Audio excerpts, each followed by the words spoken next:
ഓം gum ഗണപതയെ നമ ഗും ഗുരുഭ്യോ നമ സംസരസ്വതേ നമ ഓം ശ്രീ മഹാദേവേ നമ. ഗുരുനാഥന് നമസ്കാരം.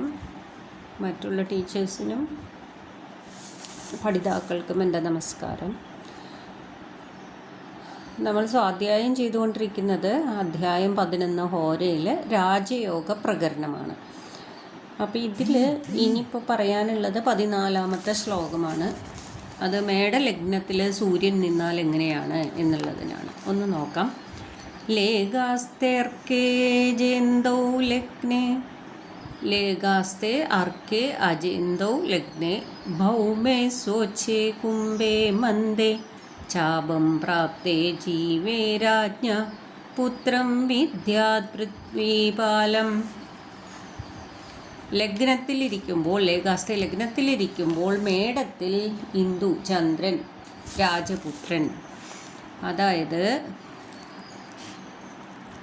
സൂര്യോദയം മേടം ലഗ്നരാശിയായിരിക്കുകയും അപ്പോൾ സൂര്യൻ മേടത്തിൽ നിൽക്കണമല്ലോ, ചന്ദ്രൻ അവിടെ നിൽക്കുകയും ചെയ്യുമ്പോൾ വ്യാഴം ധനുവിലും ചൊവ്വ ഉച്ചത്തിൽ മകരത്തിലും ശനി കുംഭത്തിലും നിന്നാൽ അപ്പോൾ ജനിക്കുന്നവൻ രാജപുത്രനാണെങ്കിൽ രാജാവാകും എന്നുള്ളതാണ്. ഇവിടെ മുൻപറഞ്ഞ ലക്ഷണങ്ങളൊക്കെ ഇവിടെ സൂചിപ്പിച്ചിട്ടുണ്ട്. സൂര്യൻ ഉച്ചത്തിൽ ലഗ്നസ്ഫുടത്തിലും ചന്ദ്രൻ മിത്രക്ഷേത്രത്തിലും വ്യാഴം സ്വക്ഷേത്ര മൂലക്ഷേത്രത്തിലും ചൊവ്വ ഉച്ചത്തിലും ശനി മൂലക്ഷേത്രത്തിലും. അപ്പോൾ 4 ഗ്രഹങ്ങളാണ് നിൽക്കുന്നത്. 10-ൽ ചൊവ്വയും ലഗ്നത്തിൽ സൂര്യനും ഉച്ചവുമാണ്. വ്യാഴം മൂലക്ഷേത്രഗതനായിട്ട് 9-ൽ നിന്നിട്ട് ലഗ്നത്തെ നോക്കുന്നുണ്ട്, ശനിയെ നോക്കുന്നു, ചൊവ്വയും നോക്കുന്നു. ലഗ്നത്തിൽ നിൽക്കുന്ന സൂര്യനും ചന്ദ്രനും കേന്ദ്ര ത്രികോണാധിപനുമാണ്. അതിനാൽ മേടലഗ്നത്തിന് ചന്ദ്ര സൂര്യന്മാരുടെ യോഗം രാജയോഗമായിട്ട് തീരും. കൂടാതെ ലഗ്ന കേന്ദ്രത്തിൽ ഉച്ചത്തിൽ നിൽക്കുന്ന സൂര്യൻ രാജയോഗം ചെയ്യുകയും ചെയ്യും. ലഗ്നാധിപനായ ചൊവ്വയോ ലഗ്നത്തിൻ്റെ കേന്ദ്ര ത്രികോണാധിപത്യം മൂലം രാജയോഗം ചെയ്യും. ഇങ്ങനെ ലഗ്നത്തിലും 4-ലും 5-ലും നിൽക്കും. കർമ്മഭാവത്തിൽ അജയനും ആവും.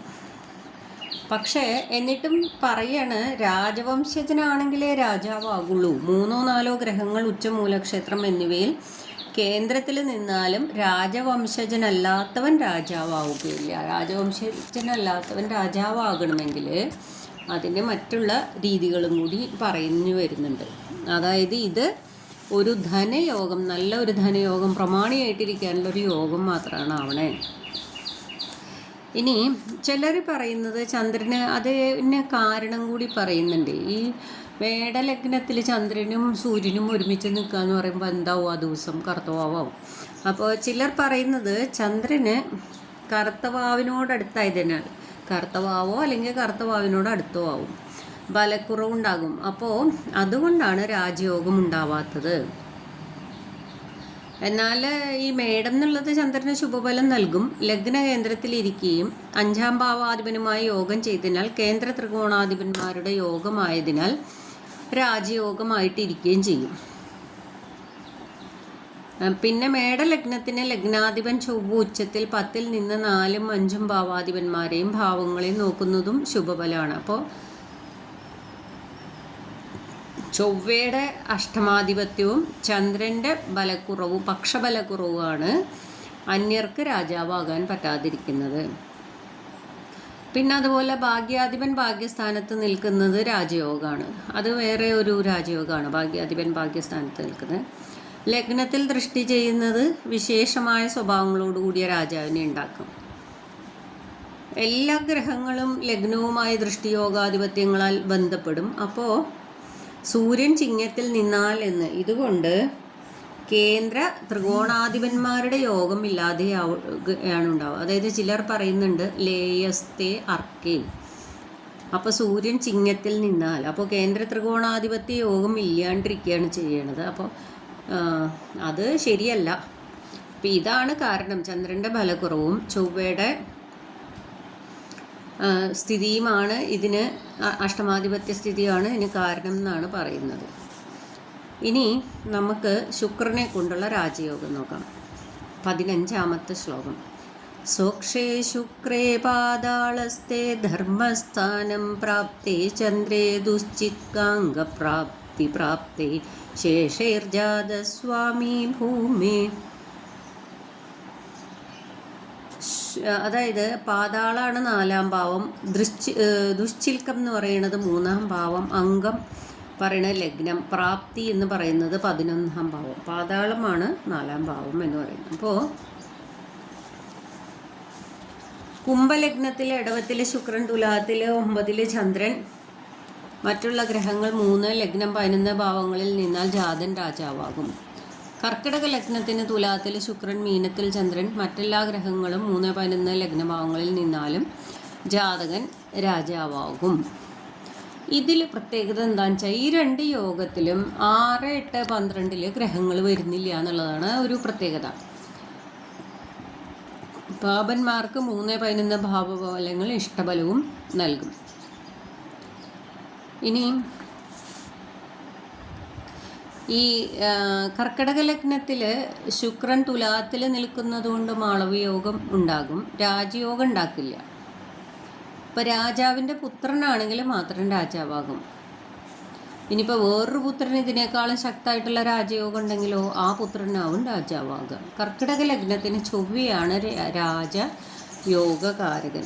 അതാണ് ശ്രദ്ധിക്കേണ്ടത്. 3, 6, 10, 11 എന്നീ ഉഭയരാശികളിലെ ഗ്രഹങ്ങൾ ഗുണഫലം ചെയ്യും.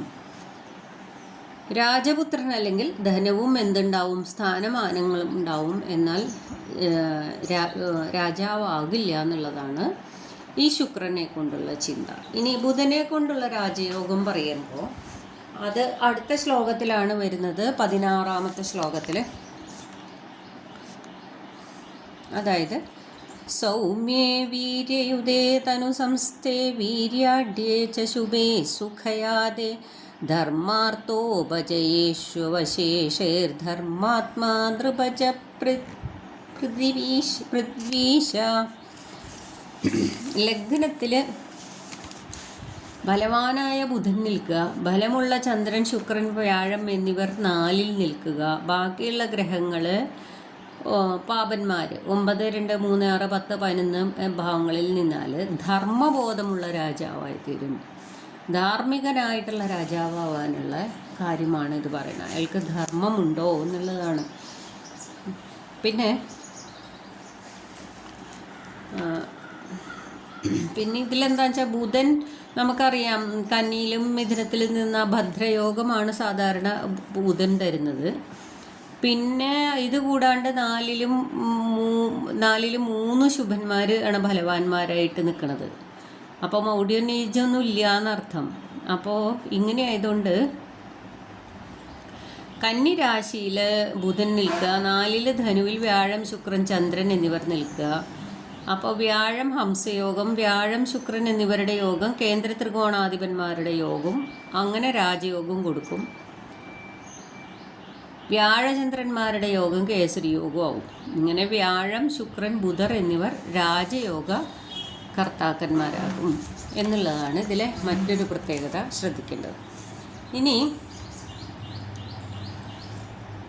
3, 6, 10, 11 രാശികളിലെ പാപന്മാരെ എങ്ങനെയാണ് അവരുടെ സ്ഥിതി? 3, 6, 10, 11 നിൽക്കുമ്പോൾ ഗുണഫലം ചെയ്യാൻ കഴിവുള്ളവരാക്കുക ചെയ്യണേ. അതായത് ഭാഗ്യധനസ്ഥാനങ്ങളിൽ ശനി നിൽക്കുന്നത് ഗുണപരമാകും. 2ൽ തുലാത്തിൽ ശനിക്ക് ഉച്ചമാകുന്നു. 9ൽ ശനി ഇടവത്തിൽ നിന്നാൽ 5ാം ഭാവം മകരത്തിൻ്റെ ബലം നൽകും. കുംഭത്തിൽ നോക്കുന്നതിനാൽ പരാക്രമ സ്വഭാവം നൽകും. സൂര്യന് 10ൽ ഗുണഫലം നൽകും. ഇങ്ങനെ കന്നി ലഗ്നത്തിൽ ബുധൻ 2ൽ ശനി, 3ൽ ചൊവ്വ, 4ൽ ചന്ദ്രൻ, അതുപോലെ ചന്ദ്രൻ അല്ലെങ്കിൽ വ്യാഴം, ശുക്രൻ, 10ൽ സൂര്യൻ, ഇതൊക്കെ രാജയോഗമാവും. ഇങ്ങനെയുള്ള ജാതൻ എന്താവും? രാജാവാകും എന്നുള്ളതാണ്. പിന്നെ ആ ധർമാത്മാ സ്വഭാവം ഇവിടുന്ന് മുഖ്യ ഉപദേശകൻ വ്യാഴം ആയതുകൊണ്ടാണ് ഈ ധർമാത്മാ സ്വഭാവവും മറ്റും കിട്ടുമെന്ന് പറയുന്നത്. അന്യവംശത്തിൽ ജനിച്ചവൻ രാജാവാകുകയില്ല. അതെന്താ? ഗ്രഹങ്ങൾ ഉച്ചത്തിലുണ്ടായാലും അവർക്ക് ലഗ്നകേന്ദ്രസ്ഥിതി ഇല്ലാത്തതിനാലാണ്. അപ്പോൾ ഈ അന്യവംശജൻ രാജവംശത്തിൽ ജനിക്കാത്തവൻ രാജാവാകണമെങ്കിൽ ഗ്രഹങ്ങൾ ഉച്ചത്തിൽ നിന്നാൽ മാത്രം പോരാ, അവർക്ക് ലഗ്ന കേന്ദ്രസ്ഥിതി കൂടി വേണം. നൃപജൻ എന്നാൽ രാജാവിൽ നിന്നും ജനിച്ചവൻ രാജാവാകും. കന്നി ലഗ്നത്തിന് വ്യാഴ ശുക്രന്മാരുടെ യോഗം ഒരു രാജയോഗമാണ് കൊടുക്കുന്നത്. പിന്നെ ചിലർ സുഖയാതെ എന്നതിന് പകരം ശുഭയാതെ എന്ന് പറയുന്നുണ്ട്. അതായത് ശുഭന്മാർ 3 പേരും 9-ൽ നിൽക്കുക. അങ്ങനെ വരുമ്പോൾ വ്യാഴം ശുക്രൻ കേന്ദ്ര ത്രികോണാധിപന്മാരായിട്ട് രാജയോഗം ഉണ്ടാക്കിയെന്ന് വെച്ചാൽ അപോക്ലിമ ഭാവത്തിലായതിനാൽ വാർദ്ധക്യത്തിൽ രാജാവാകും.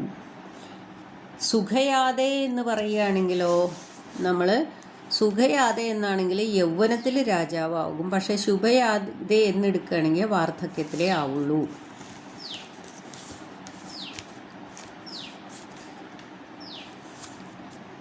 ഇത് സൗമ്യേ ഫലാഢ്യേ ലഗ്നസ്ഥേ താദൃശേ ച സുഖം ഘതേ അക്ഷീണ ഇന്ദൗ ജീവേ വാ ശുക്രേ വാ ധർമ്മകേപി വാ. ശുഭന്മാർ 4-ലോ 9-ലോ നിൽക്കാമെന്ന് വരുന്നു.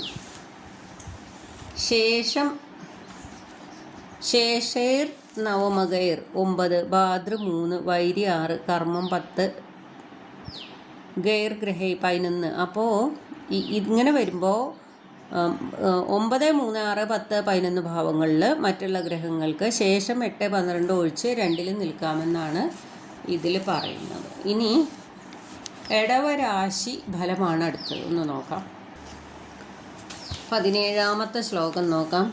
ഇടവരാശി ലഗ്നം. വൃഷോധയേ മൂർത്തിധനാരിലാഭകൈ ശശാങ്കജീവാർക്കിസിതേർനൃപോപരാ സുഖേ കുരൗകേ ശശിതീക്ഷ്ണദീദിതി യമോധയേ ലാഭകൈ ഗതൈർനൃപോപരൈ. അതായത് ഇടവരാശി ഉദിക്കുക. ഇടവരാശി ഉദിക്കുക മൂർത്തി. അപ്പം ഇവിടെ ഇടവത്തിൽ ചന്ദ്രൻ, മിഥുനത്തിൽ വ്യാഴം, തുലാത്തിൽ ശനി, മീനത്തിൽ ശുക്രൻ. ഈ ഗ്രഹസ്ഥിതിയിൽ ഇടവലഗ്നത്തിൽ ജനിച്ച രാജകുടുംബാംഗൻ രാജാവാകും. രാജകുടുംബത്തിൽ ജനിക്കാത്തവൻ ഈ യോഗത്തിൽ ധനവാനാകും, രാജാവാകൂല. ലഗ്നത്തിൽ ശനിയും 4-ൽ വ്യാഴവും 10-ൽ സൂര്യചന്ദ്രന്മാരും 11-ൽ മറ്റ് ഗ്രഹങ്ങളും നിന്നാൽ രാജകുടുംബജാതൻ രാജാവായി ഭവിക്കും. ഇങ്ങനെ 2 രാജയോഗങ്ങളാണ് ഈ ശ്ലോകം കൊണ്ട് പറഞ്ഞിട്ടുള്ളത്. 1-ാം യോഗത്തിൽ ഇടവത്തിൽ എന്താ ചന്ദ്രന് ഉച്ചാണ്, തുലാത്തിൽ ശനി ഉച്ചാണ്, മീനത്തിൽ ശുക്രന് ഉച്ചാണ്. അപ്പോൾ ഇടവം ലഗ്നാവുമ്പോൾ ലഗ്നത്തിൽ ചന്ദ്രൻ ഉച്ചായിരിക്കുക, 2-ൽ വ്യാഴം ഉച്ചഗ്രഹം ശനിയെ നോക്കി ധനസ്ഥാനത്ത് നിൽക്കുക, വ്യാഴം അഷ്ടമാധിപനായി അഷ്ടമത്തിൽ നോക്കുക. പിന്നെ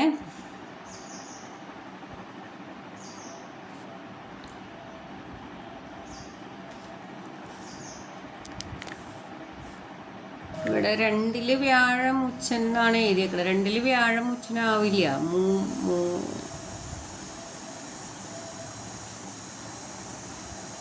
അതായത് അങ്ങനെയല്ല.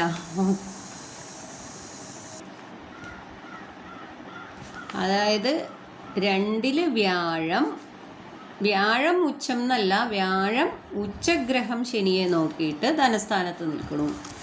വ്യാഴം അഷ്ടമാധിപനും കൂടിയാണ്, അഷ്ടമത്തിലേക്ക് നോക്കി. ശനി ഇടവലഗ്നത്തിൽ യോഗകാരകനായിട്ട് 6-ൽ നിന്ന് 8-ലും 12-ലും 10-ൽ കർക്കടകത്തിലും നോക്കും. വ്യാഴാണെങ്കിലോ ധനസ്ഥാനത്തോ നിൽക്കുന്നത്. അപ്പോൾ ഇതിലെന്താ പ്രത്യേകത എന്ന് വെച്ച് കഴിഞ്ഞാൽ, വ്യാഴം ധനസ്ഥാനത്ത് നിന്ന് 6-ലെ ശനിയെ നോക്കിയല്ലോ. വ്യാഴം ധനസ്ഥാനത്ത് നിന്നിട്ട് 6-ലെ ശനിയെ നോക്കുമ്പോൾ കൊള്ള ചെയ്തു കൊണ്ടുവരുന്ന സ്വത്തുക്കൾ രാജഭണ്ഡാരം നിറയ്ക്കും. ലഗ്നാധിപനായ ശുക്രനും ഉച്ചാണ്. ഇത് ദീർഘായുസിനെ നൽകും. 6-ാം ഭാവാധിപൻ ശുക്രൻ ഉച്ചമായതുകൊണ്ട് വേറെന്താ ഗുണം? ശത്രുക്കളെയൊക്കെ തോൽപ്പിക്കും. 6-ാം ഭാവാധിപൻ ഉച്ചയാകുമ്പോൾ ശത്രുക്കളെ തോൽപ്പിക്കാൻ പറ്റും. ലാഭസ്ഥാനത്ത് നിൽക്കുന്നതുകൊണ്ട് ശത്രുക്കളുടെ ധനവും സ്ത്രീകളെയും, ഇവിടെ ശുക്രൻ ലാഭസ്ഥാനത്ത് നിൽക്കുന്നതുകൊണ്ടാണ് ഈ സ്ത്രീകൾ വന്നത് കേട്ടോ. ശത്രുക്കളുടെ ധനവും സ്ത്രീകളെയും കൊള്ള ചെയ്ത് തൻ്റെ ഭണ്ഡാരത്തിലും അന്തപുരത്തിലും ചേർക്കും. ലഗ്നാധിപനായ ശുക്രൻ ഉച്ചമായതും 11-ൽ നിൽക്കുന്നതും ലഗ്നത്തിൽ പരാക്രമിയായ ചന്ദ്രൻ നിൽക്കുന്നതും വീരശൂര പരാക്രമത്തിനും നല്ല സ്വഭാവങ്ങൾക്കും ചിന്തകൾക്കും, 2-ൽ വ്യാഴം നിൽക്കുന്നത് തന്ത്രപരമായ വാക്കുകൾക്കും കാരണമാകും. അപ്പോൾ പ്രഗത്ഭനായ രാജാവാകാനായിട്ടുള്ള സകല സവിശേഷതകളും ഇതിൽ വരുന്നുണ്ട്. ഈ യോഗത്തിൽ സൂര്യൻ, ബുധൻ, ചൊവ്വ എന്നിവരെ പറഞ്ഞിട്ടില്ല. സൂര്യൻ്റെ സ്ഥിതി കൊണ്ട് ബുധൻ, ശുക്രൻ എന്നിവരുടെ മൗഢ്യത്തെ ചിന്തിച്ചിട്ടില്ല. പക്ഷബലവും തീരുമാനിച്ചിട്ടില്ല.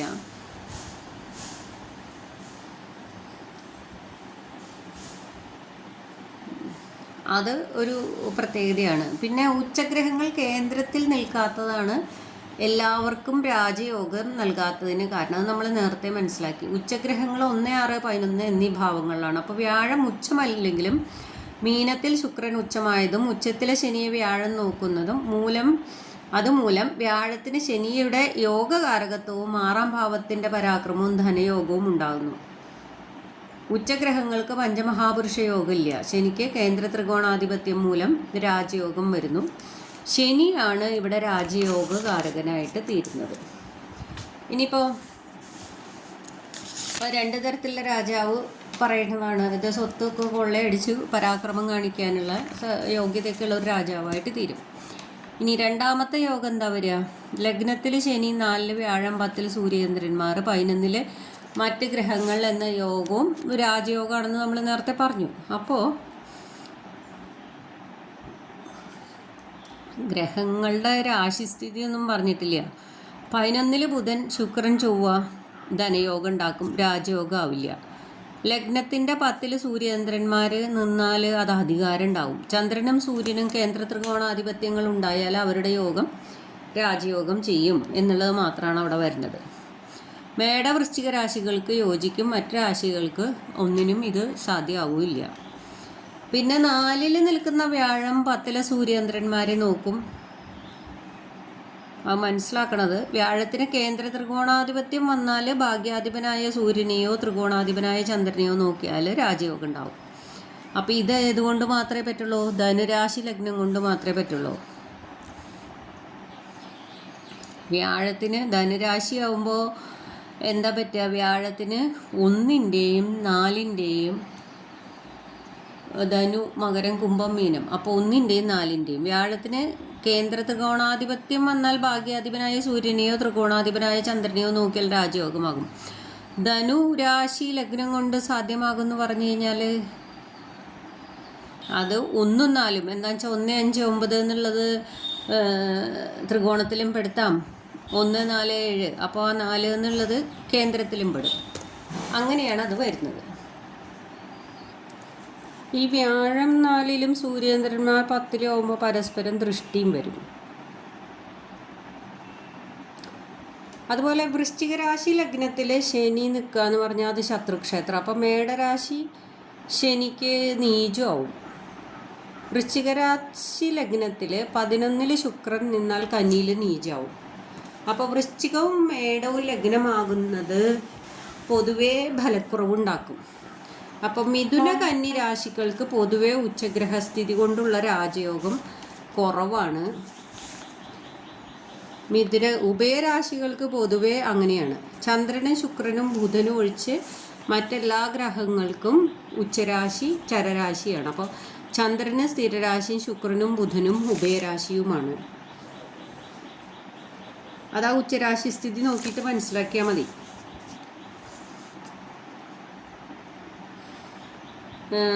വ്യാഴത്തിന് പൊതുവെ കേന്ദ്രത്തിൻ്റെ അല്ലെങ്കിൽ ത്രികോണത്തിൻ്റെ ആധിപത്യം ഉണ്ടാകുമ്പോഴാണ് ഈ രാജയോഗ സാധ്യത വരുന്നത്.